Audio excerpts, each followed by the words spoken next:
আজকে আমাদের একটা বিদায়ী বৈঠক ছিল। আমরা এখানে কোনো মেজর কোনো ডিসিশন নেওয়া হয় নাই।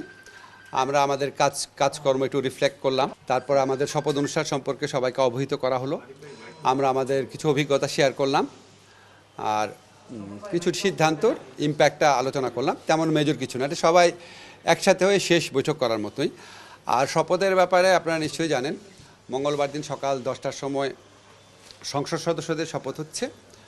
খুব সম্ভবত যেরকম পরিস্থিতি আমি ধারণা করছি যে এটা প্রধান নির্বাচন কমিশনার করাবেন। আর এর পরপরই বিএনপি থেকে আমাদের জানানো হয়েছে যে ওনারা ওইখানে বসেই ওই শপথের পরপরই ওনাদের সংসদীয় দলের যে প্রধান তাকে নির্বাচিত করবেন, হয়তো 11:30-12টার দিকে। আর বিকাল 4টায় সাউথ প্লাজাতে শপথ অনুষ্ঠান হবে মন্ত্রিসভার। সেটা আমি এখন পর্যন্ত যতটুকু জানি সেটা রাষ্ট্রপতি করার কথা উনি করবেন। সেটা কখন স্যার? 4টার সময়। আর কারা কারা আমন্ত্রিত হবে এটা আপনার কনভেনশন অনুযায়ী যাদের আমন্ত্রণ করার কথা তাদেরই করা হবে। এটা ক্যাবিনেট ডিভিশন দেখছে, আমি এটা ক্লিয়ারলি বলতে পারবো না। আমার এটা সম্পর্কে কোনো জানা নাই। আমি শুধু আজকে শুনেছি যে আমার মিটিংয়ে যেটা শুনেছি সেটা হচ্ছে এখন পর্যন্ত পররাষ্ট্র মন্ত্রণালয় যে আছে তাদের পক্ষ থেকে সার্ক কান্ট্রিগুলোর পররাষ্ট্র মন্ত্রীদের বলা হয়েছে। আর আপনি যেটা বললেন কোনো প্রধানমন্ত্রীর ব্যাপারে আমি কিছু জানি না। দক্ষিণ প্লাজা শপথ এটা বিএনপি আপনার এই অভিপ্রায় ব্যক্ত করেছিল।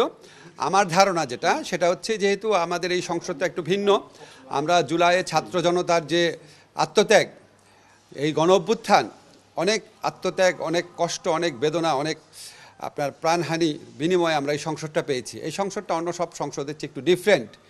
তো এইটাকে আর তাছাড়া এই সংসদ প্রাঙ্গণে আপনার অনেকগুলো ঐতিহাসিক ঘটনা ঘটেছে। আপনারা জানেন জুলাই ঘোষণা, জুলাই সনদ, এই দুটাকে ঘিরে যে অনুষ্ঠান সেটাও সংসদেই আপনার আয়োজন করা হয়েছিল। এই সংসদে সাউথ প্লাজাটা আমাদের কাছে আরও বিভিন্ন কারণে স্মরণীয়। আমাদের প্রয়াত নেত্রী বেগম খালেদা জিয়ার জানাজা হয়েছিল। এটার পাশে জায়গাতে আমাদের যে সবার প্রিয় শহীদ ওসমান হাদির জানাজা হয়েছিল। তো এটার একটা অনেক স্মৃতি জড়িত আছে এখানে।